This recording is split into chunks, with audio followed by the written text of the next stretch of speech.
Today's daf is daf mem aleph, and we will begin on daf mem amid beis by the Mishnah. Mishnah says, "Evet shasoi rabbi apoitike," a slave that was made by his master as a designated repayment. In other words, the master, let's say Reuven, borrowed $100,000 from Shimon, and he said Shimon was on the fences whether he should lend him the money. So Reuven said, "Listen, I'm going to make my slave as apoitike. This is going to be the place where you're going to get repaid back. Even if I go bankrupt, this slave becomes yours." Lacher. That means for other people that lend him the money. So v'shichra roy, and then he made him free. So now we're going to explain what this means in a minute, but it seems to it's not clear who made him free. Technically, the owners made him free, but we're going to see how to explain the Mishnah in two different ways. So we'll just read the words of the Mishnah and then let the Gemara do the explanation of the Mishnah. Really, the right thing to do morally is that the slave doesn't know anything. He's a free person. But because the betterment of the world, we forced the master to make him a free person. I thought he freed him, but we make the master make him a free person. So obviously, it's not the same master that freed him. And the slave has to promise that he's going to pay the master money for freeing him. Rab Shimon ben Gamliel says he doesn't write. He doesn't have to. The slave doesn't owe any money except the person that freed him. So the Mishnah is really unclear what's going on over here. But what we do know over here so far is that Reuven, let's say, borrowed $100,000 from Shimon, and Shimon was not sure if he should lend him the money. So Reuven said, "Listen, I have a slave. He's worth $50,000. At least he'll feel secure to lend me the money. And if in case I don't pay you back, you can get to keep my slave. And this is the way you're going to get your repayment back." So the Mishnah says, but then he freed him. Mi shichroi. Who freed the slave? Amar Rav said, Rabbi Rishon. Reuven freed the slave. So basically, the only way he got the loan was by guaranteeing his slave. And now he went ahead and freed the slave. So this is a terrible thing that he did, because now this loan is out there without any security. So Shura Sadin, Eine Evet Chayiv Klum Rabbi Sheni. The slave didn't do anything wrong, so he doesn't owe anything to the second master, to Shimon, who could foreclose on him, because now that he's a free person, Shimon cannot foreclose on him. Kedarava. Now, the question is, how was Reuven allowed to free the slave?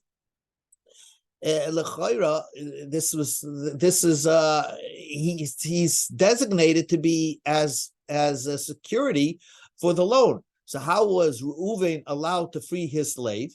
The Amaruva Rava said, Hegdish Chametz v'Shichrar mafkiim edei shibud. Hegdish Chametz v'Shichrar can abrogate any loan, any lien. So therefore, Shichrar, if Rava said that if in case Reuven would free his slave, it would undo any lien on the slave, and the slave could actually walk free, even though he was given as security for a loan. But at the end of the day, the second person, the lender, didn't foreclose yet on the slave, and therefore, if the first master frees him, he would go free, and that would undo the lien. Now the Mishnah continues. That's true. That's the right thing that can happen. But for the betterment of the world, maybe he's the second master. In other words, the lender will meet the slave in the street, and he's going to be so upset because, let's say, Reuven went bankrupt, and this was supposed to be the security of his loan, and this slave is now free. V'yoymar, we go to Mem Aleph and Aleph. V'yoymar loy, and he's going to tell him, Avdi Ata, you are my slave. You really supposed to be my slave. He's like upset about it. So what's the din? So what's wrong if the second master calls him a slave? Somebody calls you a slave, and what's wrong with that? People will say that if this person got married again, that there's something wrong with his kids. His kids are not really Jewish because he's a slave. So the Mishnah says, so that's the pshat in the Mishnah. So therefore, it's to take away any bad names that are being called upon him. So koifinis Rabbi Sheni, we force the second master, which is the lender, Shimon in this case, and we ask him, please do us a favor, write a shtar shichrar, write a freedom document that as if this person was your slave and you freed him. So therefore, there will be no rumors about him. He's really a free person. But because we're asking him to do a favor to write a document, write a freedom document, the slave has to promise that he's going to pay the money back to the second master.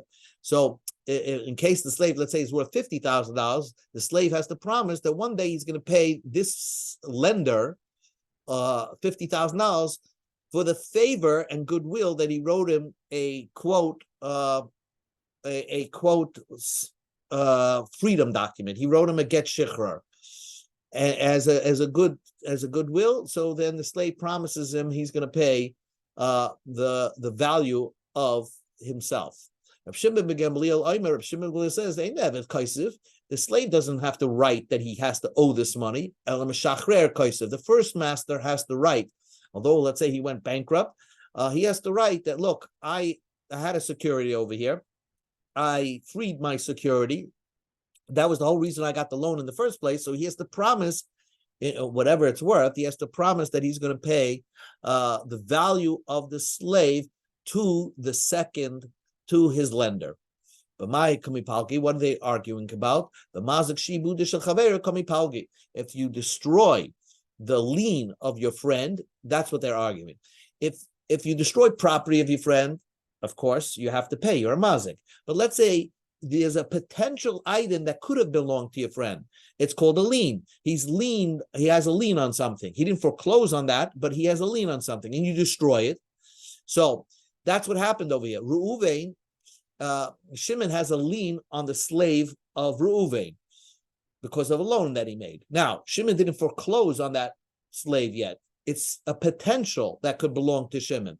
So what happens? Reuven went and freed the slave. So he actually damaged the security of his friend. So Marsav Reb Shimon holds chayev. If you damage the security of your friend, it's not an actual damage, but you're still obligated to pay as if you damaged his property. Well, Marsava, but the Tanakama holds potter, you're not obligated to pay. Only if you actually damage your friend, then you're obligated to pay. If you damage his security, his potential security, so then you're not obligated to pay. So who's going to do the payment over here in the Mishnah? The Tanakama holds that because we're asking the second owner, the lender, to write a shtar shichur for the eved as a favor, so that he shouldn't go around saying that really you should have been my slave, and that will say bad things about his children, about the slave's children. So the slave really needs a favor from the second master, from the lender. And because of that, in exchange for that favor, the slave promises that he will pay the money back to the lender. Itmanami, we learned in the same idea, same teaching. Someone who destroys the lien of your friend. This is the machlekes between Shimon and Gamliel and the Rabbanim. Shimon and Gamliel says you're chayiv. Rabbanim say you're potter. So that's how we read the Mishnah. So let's go back to the Mishnah. Let's read it inside. Evet shaso rabbi apoitiki lacherem. Let's say Reuven made his slave into a security to get a loan. And let's say the loan is worth 100,000, and the slave is worth 50,000. And then Reuven freed his slave. Really, the slave is not obligated to pay anything back because the slave didn't do anything wrong. But for the betterment of the world, we force the lender to write another ashtar shichra for the slave. Why? Because the lender is going around telling everybody this person is my slave. He should have been my slave. I should have foreclosed on him. And that says a lot about the slave's, this now free person's children. So we say, you write, do a good, nice thing, write, pretend that he was your slave and you wrote him a freedom document, and in exchange for that favor, then we'll ask so therefore, the second master, the lender, makes this person a free person. In exchange for his goodwill, the slave should promise to pay the second master the value of himself. Rav Shimon ben says no, that we make the borrower write another star that he's going to pay the value of the slave because he destroyed the lien of his friend. That's what Rav Shimon ben says. Ula has a different interpretation of a Mishnah. He says Mishichroy Rabbi Sheni is actually the second master. Now it was actually Shimon who freed the slave, not Reuven the borrower. Now Shimon didn't foreclose on the slave, so how is he freeing the slave? The answer is he just put out a document that you're a free person. So Shira Sadin, the right thing is the law is Eina Eved Chayav Klum B'mitzvos. The slave is not a free person because the wrong master freed him. It's his original master, who still is master, Reuven, did not free him. So this slave is not obligated in any mitzvah. Right now, everybody's calling him a free person. He's free. So he's going to somehow trick people into marrying a Bas Yisrael. So therefore, we forced the first master to write a freedom document for the slave. Now, and the slave has to promise he's going to pay his master back. Because suppose the slave was worth more, according to Ula, the slave was worth more than the loan itself. So let's say the slave was worth 100,000, the loan was worth 50, and the lender freed the slave, and now we're making the borrower free the slave because the lender freed the slave. Now we're going to make the borrower free the slave, so he's out $50,000. Because he borrowed 50 and now he has to free a slave that's worth 100,000. So the slave has to promise he's going to pay the difference back to the borrower, to Reuven. Only the person that actually made the freedom. In other words, only he has to pay the Reuven back. Shimon has to pay Reuven back. The lender has to pay. He was the one that made this whole problem by freeing a slave that didn't belong to him, forcing Reuven now to free a slave. Therefore, he has to pay the Reuven back for his loss in excess of the loan. What are they arguing about? They're arguing in the damage that you can't really tell if it's a damage. Sometimes a person can be mitama, the truma of his friend, and that's called a hezek shein nikar. It's a damage, but it's a spiritual damage. It's not a physical damage. The same thing over here. It's not a physical damage in the slave. It's just a cause now because there's the lender who didn't even foreclose on the slave, freed a slave that doesn't even really belong to him. Now we forced the first master to now free the slave. So this is called a hezek she'ein nikar, a damage that's not so recognizable. So Rav Marsov Shmei hezek, you did a damage. It's called you did a damage, and therefore the lender now has to pay back the borrower and for the damage that he caused, forcing him to free a slave. Umar Sova, but the Tanakama holds lo shmei hezek. It's not really called a damage, even though he caused the whole mishmash over here, the lender, but we're not going to hold him accountable for it, and therefore, but we still require the borrower Reuven to free a slave. So now Reuven is freeing a slave, so the slave himself will pay back his freedom by paying in excess of what the loan was and what he's worth. So if the loan was $50,000 and he's worth $100,000, and Reuven now has to free him, the slave will pay $100,000. Ula my tamala b'karav. Why didn't Ula learn like Rav? So because look at the way Ula learns the Mishnah. Ula is going to learn the Mishnah. Again, Reuven made his slave an apoitiki, a designated repayment. V'shicharoi, and then Shimon, the lender, freed the slave. The first master of the first master makes him into a free person. And the slave has to pay him back. The lender has to pay the borrower back because of the loss he's now causing him. So there's going to be a problem in each. V'shichroi means he freed him. Now, according to Ula, he didn't really free him. He's only the second person. So therefore, that's a problem. This word is a problem. Ula's way of learning. Shicharoi means he tried to free him. If it's the lender that's doing the freedom. And according to Rav, the Shicharoi means the owner, the borrower freed the slave. But then why do we say koifenes rabbi? His master to write a new sheikh. According to Rav, the word rabbi refers to not really his master, the one who could potentially be his master, the one that could foreclose on him, which is Shimon. So that's what the Gemara doesn't like. That's why each one doesn't like each other. Masova Ula my Rav. Why didn't Ula learn like Rav? Amalach. He will tell you Sheni Rabbi Kurisle. That second one is are you calling him a master? It's not his master. He's a potential master. So why does the Mishnah call him Rabbi? Rav my Tamalam Ula. Why didn't Rav learn like Ula? Amalach Sheni, the second guy, Mishachar Kurisle. He's the one that's doing the freedom. So each Ula, the way Ula learns and the way Rav learns, each one has an inherent problem, and therefore they didn't learn like each other. Itmar, we learned in a brisa. Whoever makes his field into a poitiki, let's say he said as a designated repayment, here's my field. I'm borrowing money. A guy says, I'm not sure I want to lend you the money. He says, okay, I'm making this field. That this field is where you're going to get paid back from. So feel secure. It's a field. It's almost like, here it is. You're guaranteed on your loan. But what happens is a river flooded that field, and now the field is so unusable. So can you collect, now that this field is out of it, can you collect from other possessions that the borrower has? Ami Shapi Noah, Ami, the good-looking person, said, you can't collect from the Shar Nechasim, from other possessions, because you committed to lend this money only on condition that you're going to collect from this field. This field that doesn't exist anymore. So basically, if the guy doesn't have money to pay you back, you lost out. Your loan is lost.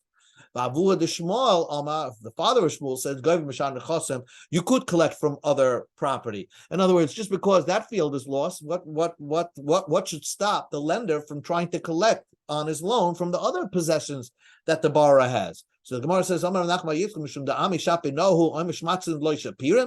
because Ami is a beautiful looking person, he's going to say something that doesn't make sense, that's not so beautiful. Because really, Abu Dishmol should be correct. Why should the lender lose out on his loan?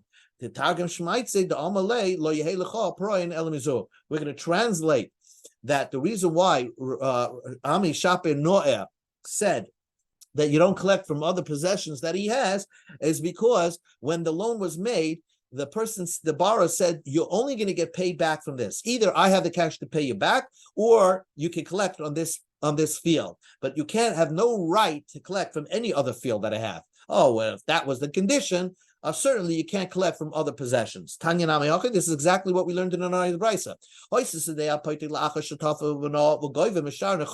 If you made your land an apoitik, designated repayment, and then if it was flooded by a river, he has a right to collect from other possessions that the borrower has. But if the borrower said when he took the loan, you could only have a right to collect from this payment, from this you can only collect from this item, from this field. You cannot collect from other possessions that he has, because he only committed one field, and if this field is lost, then you have no right to collect from other possessions that he has.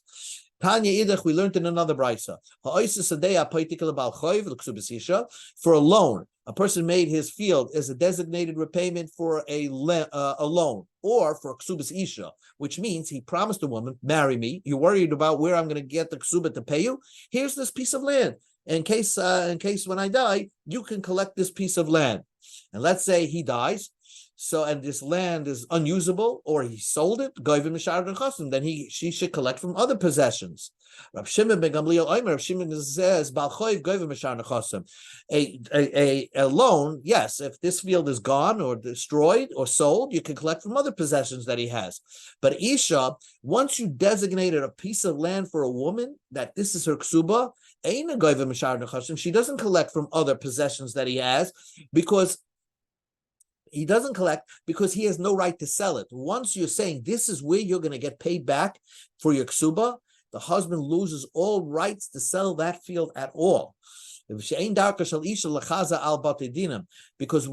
a woman is not the one that searches after batidinim to try to figure out where she's going to get her ksuba once her husband died. Now she has to go to court.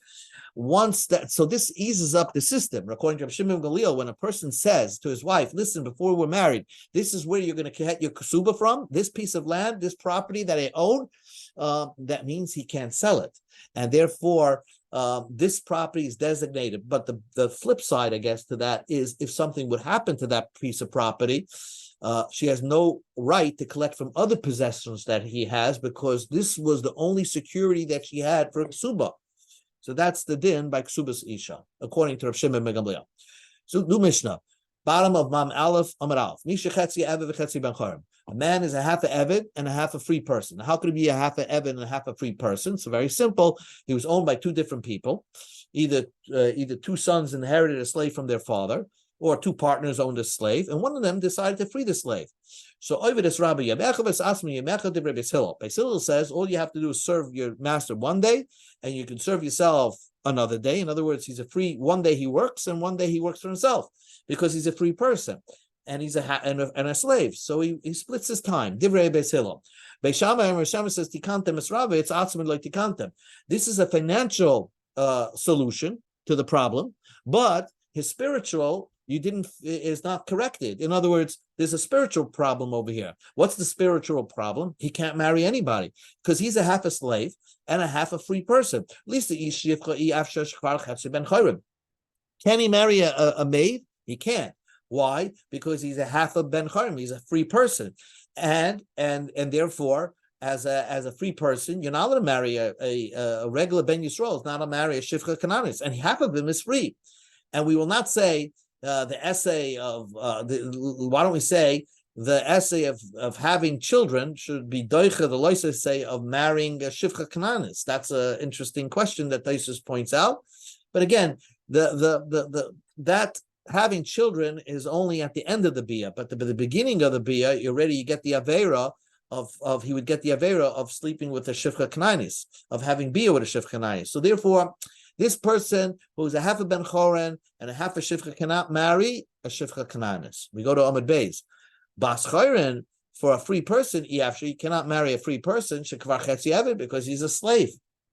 So that's very interesting. He has nobody to marry. He can't marry a Beis Yaakov girl, and he can't marry shivcha kananis because he's a zebra. He's a half a free person, half a eved. He should not get married. Every person has an obligation to get married. God didn't create the world to be desolate. It's created to be inhabited by procreating. So we must solve this problem of getting this guy married. Because we want to solve problems. The master that still owns half the slave, we force him to write a shtar shichra and make him a free person. Now he's losing out. He's giving away the slave for free. So the slave himself, who ostensibly doesn't have any money, he writes a shtar, an obligation document that he's going to pay for half his value. He's going to pay the owner back in exchange for giving him the freedom. So this is now he's a free person. He can marry a Bes Yisrael. So this to solve the problem, the spiritual problem, by forcing the master to make him free because of Tikkun Olam. And Beis Hillel agreed to learn like Beis Shammai that this is a good idea. We forced the first master to make him free. The rabbis taught, let's say it's not owned by two persons. One person owns a slave. Now, there are two ways to free a slave. One way to free a slave is to write a shtar shichra, right? You write a freedom document and he goes free. Another way to free a slave is if the slave gets bought out. Let's say somebody gives money to the slave on condition that the owner has no rights to it. Now this money belongs to the slave and he buys out his freedom. So the Mishnah, the Brisa says, somebody frees a half a slave. Rabbi says that either half of it's possible to do that, and therefore half the person is a free person. It works. The Chacham say it's a zero-sum game.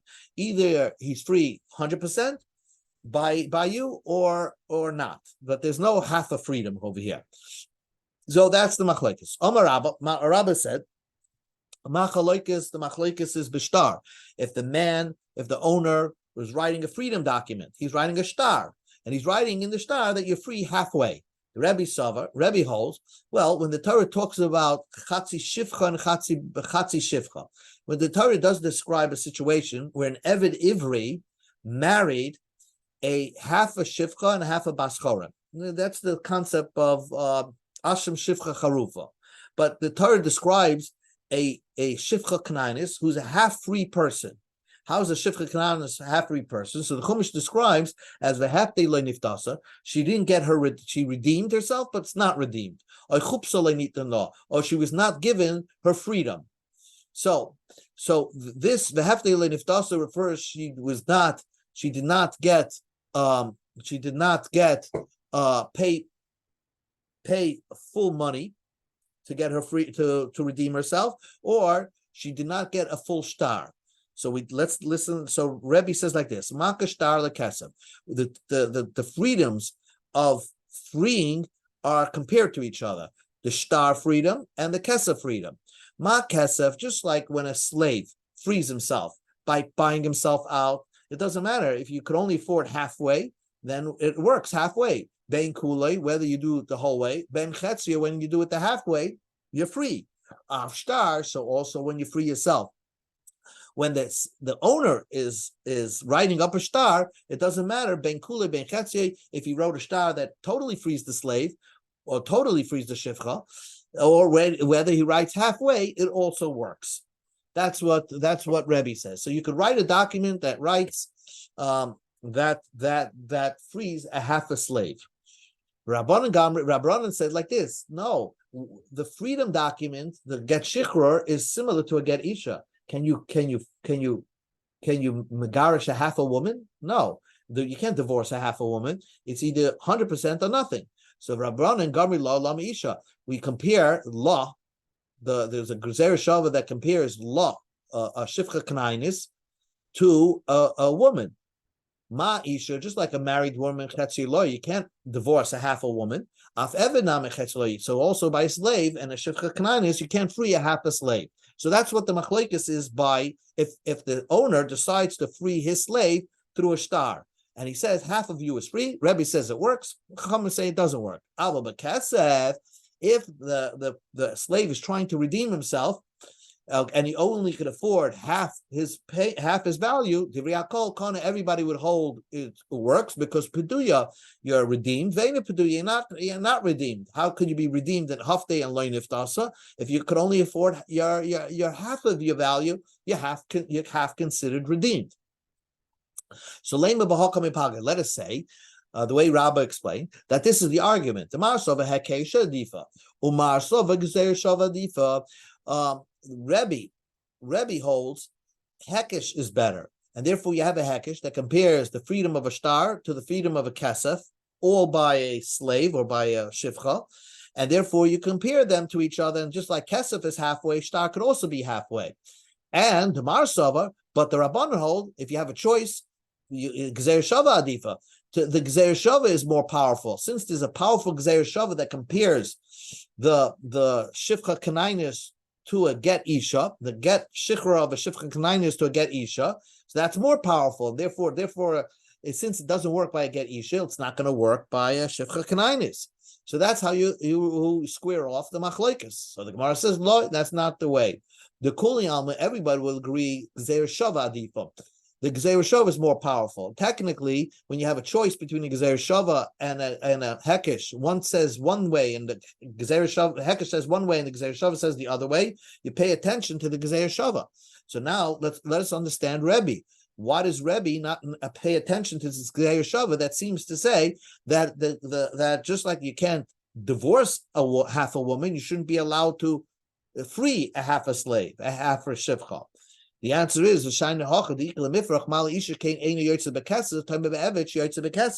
Rebbe will say that the reason why a woman, you can't divorce a half a woman, because there's no such a thing of redeeming a woman. When a woman is married, she only has one way to get out of the marriage, is through a regular document. But she can't buy her way out, and therefore there's no halfway situation over here. But by a slave, there are two ways to get out. One is shtar, and one is by paying money. So therefore, because money can be done halfway, we could have an understanding that you could only afford half your value, so you get freed halfway. So in the case of shtar by Eved, it would also work halfway, and that's why it works. And that's why we wouldn't pay attention to the Gzeir Shava, simply because the rules are different in the Gzeir Shava. It's a very different rule over here, because the Torah allows redemption with money by a Shivcha Kanainis, and therefore, just like the redemption of money can be done by Shivcha Kanainis halfway, so also the shtar can be done halfway. So again, Machlokes, the way Rabbah interpreted, if someone frees a half a slave, he writes a document. Rebbe says it works. Chacham says it doesn't work. That's only by a document. But if by money, if the Eved just finds money that he can buy himself out, he could actually buy himself out halfway. Everybody agrees to that. Rav Yosef has a different understanding of Machlokes between Rebbe and the Rabbanim. Machlokes b'kesef, actually by money. If you can buy yourself out, can an Eved buy himself out halfway? The Rebbe Rebbe says that's what the Chumash says. You can be redeemed but not redeemed. That means you bought yourself halfway. The Rabbanan will hold Dibur Torah L'Shaim B'nei Adam. The Torah speaks like people speak. In other words, the Torah meant to say that if you only could afford halfway, then you're not redeemed at all. The half day means you tried to redeem yourself, so you're not redeemed at all. So that would be by money. But if you're using a document, if the owner is writing a document to free a slave, everybody would agree that it doesn't work. Nobody would hold that it works. So that would be Machlokes. So according to Rebbe, it could only work by kesef, but not by shtar. According to the Chachamim, if you own 100% of an Eved, there's no such a thing of making him a half a Eved and half a Ben Chorev. So now the Gemara asks a question: Meisvei, Rav Yosef. Here we see in a brisa that if you free a half a slave with a shtar, Rebbe says it works. Rebbe says it works, and it's with a shtar. You see, shtar. And Rebbe says it works. And you said, according to Rav Yosef, Bashtar divrei kol loikana. Tiyufta Rav Yosef. This is a refutation against Rav Yosef. Answers Gemara. Tiyufta. You're right. So Bashtar who depligi. Okay, I'll grant you that they're arguing Bashtar. Avav Kesef. Let us say loy pligi. It wouldn't be an argument. Could it be that everybody would agree that it works halfway if you do money? And according to Rav Yosef, there's a machlokes by Kesef. Rabbanan hold that it never works, even by money. It wouldn't work by money. Let me tell you, the Rav Yosef, Betarti, will have a double refutation against Rav Yosef by saying that if we're going to say that since this brisa says that it's only by shtar they have a machlokes, could be by kesef, everybody agrees it works. And according to Rav Yosef, he says, no, the Rabbanan wouldn't agree by kesef it works. So answers the Gemara, Amalach Rav Yosef. Rav Yosef says, "Pligi b'shtar." They're arguing of shtar. Vuadim b'kesef. So this is the way Rav Yosef learned. Rabbanan hold that there's no such a thing of doing a half. If you own a slave, whether you free him with a shtar or whether it's kesef, it's not going to work halfway. But but Rebbe holds it works halfway. Whether you're doing it with a shtar or whether you're doing it with a kesef, it works halfway. So why is their argument only by shtar? They could have argued by kesef also. Rebbe would say it works, and Chacham say it doesn't work. To tell you the power of Rebbe, that although with a shtar it can work halfway, although you could say, why don't you learn from Get Isha that it shouldn't work halfway? The power of Rebbe is that it does work halfway by a Get Shichra. Let us argue by kesef and teach you the power of the Rabbanan. That Rabbanan say are strict, that not only shtar doesn't work halfway, but even with money, which would be more logical to say it works halfway, doesn't either work. So why don't the Brisa say that they're arguing by money? The Torah is the Brisa is teaching you the one that's more lenient and says that it does work is a more powerful teaching. So review. Rav Yosef's understanding of Rebbe and Rabbanan is Rabbanan say it never works. No shtar, no kesef. There's no such a thing of freeing a half a slave. But according to Rebbe, it works whether it's kesef or whether it's shtar. Tashma, come in here. V'hafte, the Brisa says you can redeem the slave was redeemed. Yochel Akol, maybe he was completely redeemed. Talmud Bavli Daf Yomi, it wasn't redeemed. Elaine if it wasn't redeemed, Yochel Akol, it was not redeemed at all. Talmud Bavli Daf Yomi, it was redeemed. How do you resolve the Chumash? The Chumash says V'Havte and Loin if that this slave, that this Shifcha Kanainis was redeemed and not redeemed. It was redeemed and not completely redeemed with money or the value of money. In other words, the Shifcha Kanainis only was redeemed because she could only afford, let's say, she only had money to buy half herself out. So that's the Ve'eni Ela B'Kesef. So now I see that money works halfway. V'shtar Menayin. How do you know with a document it works halfway? If the owner writes a document, how do you know that works? First of all, how do you know a document works? How do you know that you can free an Eved or a Shifcha with a document? So the Torah says, a freedom was not given to her. And by a get Isha, it says you write for her a get of divorce. So Malahalam Bishtar, just like by a get Isha, it's with a document. You can free a woman with a document from a marriage. Afkan Bishtar. So also, even without money, an owner can free his slave or his shivcha with a document.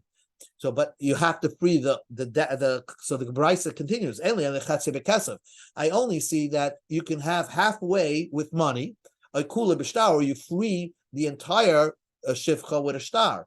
How do I know that you can free a shivcha halfway with a shtar? That means that the owner wrote that only half of you is freed in the shtar. We compare the shtar to kesef. Ma kesef ben kuli ben chetze, af shtar nami ben kuli ben chetze. We have a hekesh that just like kesef works halfway, so also shtar will work halfway. So this brisa seems to clearly indicate that both kesef and shtar can be done halfway, and you can make a half a slave and a half a shivcha. So Bishlam Rav Yosef, according to Rav Yosef, the whole brisa basi taisef hamani Rebbe. You can say the whole brisa is Rebbe. Rebbe holds that it works both by shtar and by kesef. You can make a half a slave and a half a maid. Elul Rabbah, according to Rabbah, Reisha Divrei Hakol. According to Rabbah, even the Rabbanon would agree by kesef you can do halfway. So therefore, the Reisha that talks about kesef, this part of the brisa is it goes according to both Rebbe and Rabbanan, that it works halfway. The Sefer that says half b'shtar is Rebbe. It goes according to Rebbe, because look in the top of the page.